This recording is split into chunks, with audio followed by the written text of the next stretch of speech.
Hello everyone, रघुवर GK में आप सभी का स्वागत है। आज हम लोग बिहार डीएलएड में पूछे जाने वाले साइंस के टॉप 20 क्वेश्चंस का डिस्कशन करेंगे। इस वीडियो से आपके एग्जाम में कम से कम 2 से 3 क्वेश्चन देखने को जरूर मिलेंगे। तो आप वीडियो को अंत तक देखें और वीडियो पसंद है तो चैनल को सब्सक्राइब जरूर करें ताकि आगे आने वाले क्लास का नोटिफिकेशन आपको मिलता रहे। तो चलिए आज का क्लास हम स्टार्ट करते हैं। हमारा फर्स्ट क्वेश्चन है, दूरी मापन की सबसे बड़ी इकाई है। दूरी मापन की सबसे बड़ी इकाई कौन सी है? तो इस प्रश्न का सही उत्तर होगा ऑप्शन बी, पारसेक। तो पारसेक आपका दूरी मापने का सबसे बड़ा इकाई होता है। एक पारसेक में ध्यान रखेंगे, एक पारसेक में आपका होता है 3.26 प्रकाश वर्ष होता है। एक पारसेक में आपका 3.26 प्रकाश वर्ष होता है। और ऑप्शन ए में हमारा है प्रकाश वर्ष। तो प्रकाश वर्ष भी, यह भी आपका दूरी मापने की ही इकाई होता है। और इसको अगर आप देखें तो एक प्रकाश वर्ष में आपका 9.46 into 10 to the power 15 metre होता है। एक प्रकाश वर्ष में आपका 9.46 into 10 to the power 15 metre होता है। तो आप दोनों को कंपेयर कर सकते हैं। ऑप्शन सी में है स्टेरेडियन। तो स्टेरेडियन यह आपका ठोस कोण का इकाई होता है, ठोस कोण अर्थात सॉलिड एंगल। और ऑप्शन डी में है जूल। तो जूल कार्य या ऊर्जा का इकाई होता है। नेक्स्ट क्वेश्चन है, ऊपर फेंकी जाने वाली वस्तु का त्वरण होता है। तो ऊपर फेंकी जाने वाली वस्तु का त्वरण क्या होता है? तो इस प्रश्न का सही उत्तर होगा ऑप्शन ए, ऋणात्मक। तो ऊपर की तरफ फेंकी जाने वाली वस्तु का त्वरण अर्थात एक्सेलरेशन आपका ऋणात्मक होता है। ध्यान रखेंगे, जब किसी वस्तु का परिमाण यानी वेग समय के साथ घटता है तो वह क्या होगा? ऋणात्मक त्वरण होगा। और जब वेग आपका बढ़ता है तो त्वरण क्या होगा? त्वरण आपका धनात्मक होगा। और यदि वस्तु का प्रारंभिक तथा अंतिम चाल समान हो तो उसमें उत्पन्न त्वरण शून्य होगा। अगर प्रारंभिक चाल और अंतिम चाल दोनों क्या होता है? समान होता है तो उसमें त्वरण क्या हो जाएगा? शून्य हो जाएगा। तो ध्यान रखेंगे कि हमने बताया है आपको कि जब किसी वस्तु का परिमाण वेग कम होगा तो त्वरण ऋणात्मक होगा, वेग बढ़ेगा तो त्वरण आपका धनात्मक होगा। उसके बाद प्रारंभिक चाल और अंतिम चाल दोनों समान होगा तो उस स्थिति में त्वरण आपका 0 हो जाता है। तो आप तीनों पॉइंट को ध्यान रखेंगे। नेक्स्ट क्वेश्चन है, किसी पिंड के द्रव्यमान और वेग का गुणनफल क्या कहलाता है? तो किसी पिंड के द्रव्यमान और वेग का गुणनफल क्या कहलाता है? तो द्रव्यमान और वेग के गुणनफल को आपका संवेग कहा जाता है। तो ऑप्शन सी हमारा सही उत्तर होगा संवेग अर्थात मोमेंटम। तो द्रव्यमान और वेग इन दोनों का गुणनफल आपका संवेग कहलाता है। संवेग क्या होता है? संवेग एक सदिश राशि है। ध्यान रखेंगे, संवेग आपका सदिश राशि है। उसके बाद संवेग का यूनिट क्या होता है? तो संवेग का यूनिट आपका किलोग्राम मीटर पर सेकेंड होता है। संवेग का यूनिट आपका किलोग्राम मीटर पर सेकेंड होता है। तो आप इसे भी ध्यान रखेंगे। नेक्स्ट क्वेश्चन है, गति का नियम किसने दिया था? गति का नियम किसने दिया? तो इस प्रश्न का सही उत्तर होगा ऑप्शन डी, न्यूटन। तो न्यूटन के द्वारा गति का नियम दिया गया। और गति के 3 नियम होते हैं। कौन कौन होता है? तो पहला नियम आपका होता है जड़त्व का नियम, अर्थात कोई वस्तु आपका रेस्ट में है अर्थात स्थिर है तो वह तब तक स्थिर रहेगा, या कोई वस्तु गति में है तो वह तब तक आपका गति में रहेगा जब तक कोई बाहरी फोर्स इस पर, बाहरी बल उस पर न लगाया जाए। उसके बाद गति का दूसरा नियम आपका जड़त्व का नियम होता है।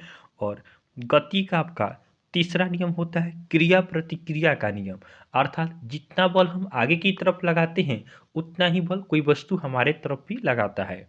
यही आपका गति का क्रिया और प्रतिक्रिया नियम होता है। नेक्स्ट क्वेश्चन देखते हैं, लोहे की सुई किस परिघटना के कारण पानी की सतह पर तैरती है? लोहे की सुई किस परिघटना के कारण पानी की सतह पर तैरती है? तो इस प्रश्न का सही उत्तर होगा ऑप्शन ए, पृष्ठ तनाव। तो पृष्ठ तनाव के कारण लोहे की सुई पानी की सतह पर तैरती है। नेक्स्ट क्वेश्चन है, ट्यूबलाइट में कौन सी गैस भरी जाती है? ट्यूबलाइट में कौन सी गैस भरी होती है?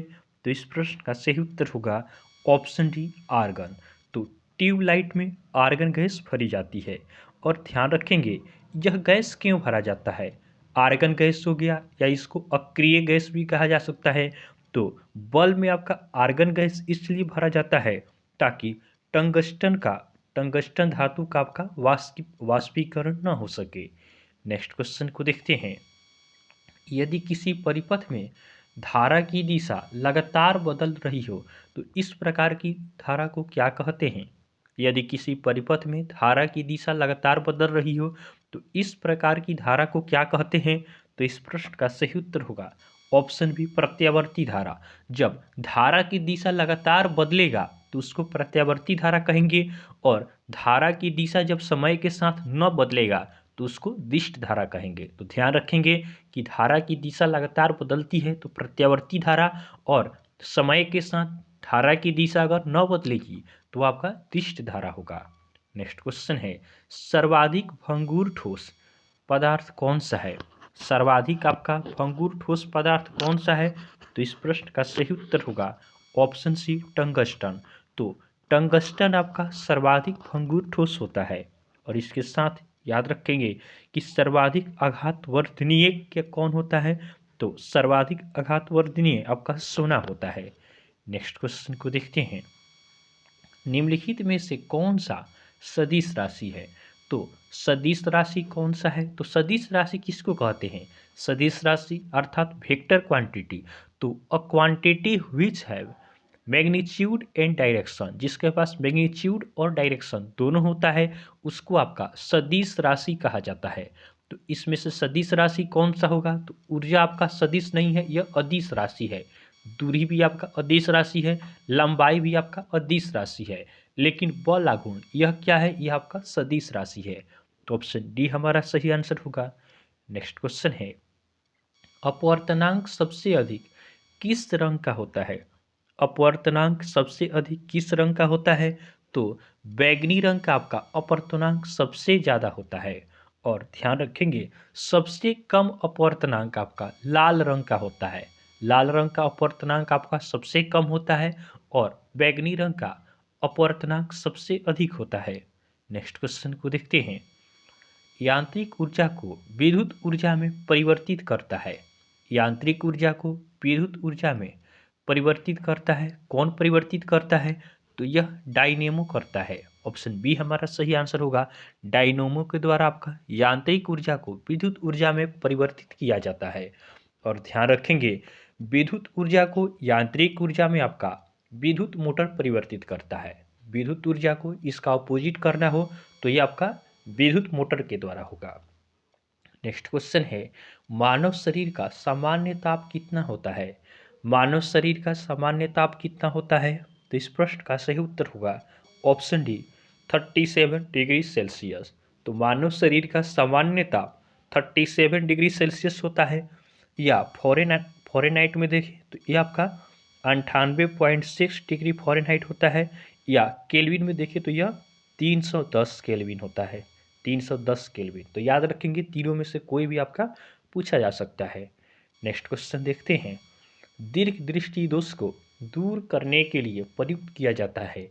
तो दीर्घ दृष्टि दोष को दूर करने के लिए किसका प्रयोग करते हैं? तो दीर्घ दृष्टि दोष को दूर करने के लिए आपका उत्तल लेंस के चश्मे का यूज किया जाता है। तो ऑप्शन बी हमारा सही उत्तर होगा। और निकट दृष्टि दोष है तो इसके लिए आपका अवतल लेंस के चश्मे का यूज करते हैं। नेक्स्ट क्वेश्चन है, लेंस की क्षमता का एसआई मात्रक क्या होता है? लेंस की क्षमता का एसआई मात्रक क्या होता है?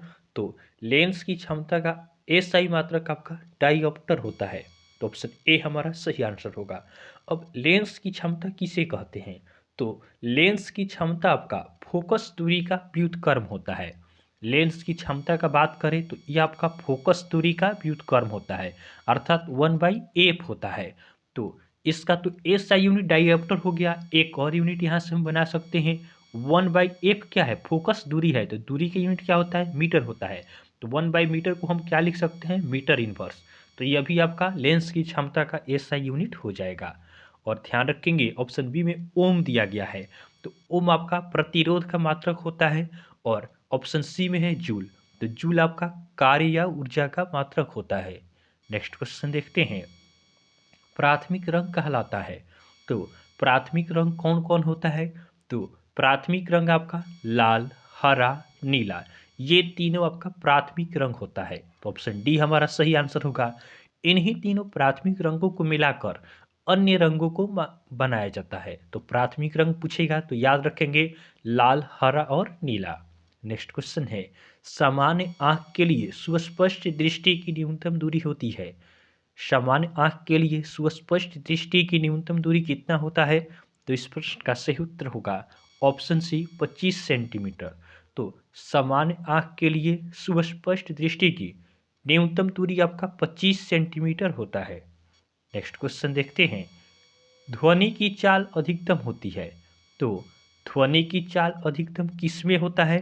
तो ध्वनि का चाल आपका ठोस में सबसे ज़्यादा होता है। ध्यान रखेंगे इसमें अपोजिट होता है। ध्वनि के मामले में ठोस में आपका सबसे ज़्यादा होता है, उसके बाद 2 नंबर पे द्रव में होता है और सबसे कम आपका गैस में होता है। तो ध्यान रखेंगे ध्वनि की चाल सबसे अधिक ठोस में, उसके बाद द्रव में और उसके बाद गैस में, सबसे कम आपका गैस में होता है। नेक्स्ट क्वेश्चन है, 2 ओम, 3 ओम और 5 ओम के 3 प्रतिरोधों को श्रेणी क्रम में जोड़ने पर समतुल्य प्रतिरोध क्या होगा? तो समतुल्य प्रतिरोध अर्थात आर इक्विवेलेंट निकालना है। तो ध्यान रखेंगे श्रेणी क्रम में पूछेगा तो हम डायरेक्ट इसको क्या कर देते हैं, जोड़ देते हैं। जैसे 3 ठो आपका रेजिस्टेंस है तो R1 plus R2 plus R3, श्रेणी क्रम में इसको सामान्यतः जोड़ देते हैं। तो 2 प्लस 3 प्लस 5, तो उसके बाद आपका हो जाएगा कितना, 10 ओम हो जाएगा। तो हमारा सही आंसर क्या हो जाएगा? ऑप्शन डी हमारा सही आंसर होगा। श्रेणी क्रम का ये हो गया। और अगर आपका पूछते समांतर क्रम में, तो समांतर क्रम के लिए निकालते हैं 1 बाई, अगर इसको समांतर क्रम में करना रहता तो 1 बाई आर इक्विवेलेंट निकालते, 1 by R1 plus 1 by R2 plus 1 by R3, इस पर पुट करके हम निकाल लेंगे। नेक्स्ट क्वेश्चन देखते हैं, दूध से क्रीम को अलग करने पर दूध का घनत्व क्या होता है? दूध से क्रीम को अलग करने पर दूध का घनत्व क्या होता है? तो दूध का घनत्व आपका बढ़ जाता है। तो ऑप्शन ए हमारा सही आंसर होगा कि दूध से क्रीम को अलग करने पर दूध का घनत्व बढ़ता है। आज का लास्ट क्वेश्चन है, गाड़ी के साइड मिरर में प्रयुक्त होने वाला दर्पण है। गाड़ी के साइड मिरर में प्रयुक्त होने वाला दर्पण कौन सा है? तो इस प्रश्न का सही उत्तर होगा ऑप्शन बी, उत्तल दर्पण। तो गाड़ी के साइड मिरर में प्रयुक्त हम उत्तल दर्पण को करते हैं और जो दंत चिकित्सक होते हैं ये अवतल दर्पण का प्रयोग करते हैं। तो इस तरह हमने बिहार डीएलएड 2023 से संबंधित टॉप 20 साइंस क्वेश्चंस का डिस्कशन किया है। इसके साथ साथ इससे रिलेटेड और सारे क्वेश्चंस का भी हमने डिस्कशन किया है। तो आपको वीडियो पसंद आया हो तो आप वीडियो को लाइक करें और चैनल को सब्सक्राइब जरूर करें ताकि आगे आने वाले क्लास का नोटिफिकेशन आपको मिलता रहे। तो चलिए आज के लिए हम इतना ही रखते हैं, फिर नेक्स्ट वीडियो में आपसे मिलेंगे। तब तक के लिए धन्यवाद।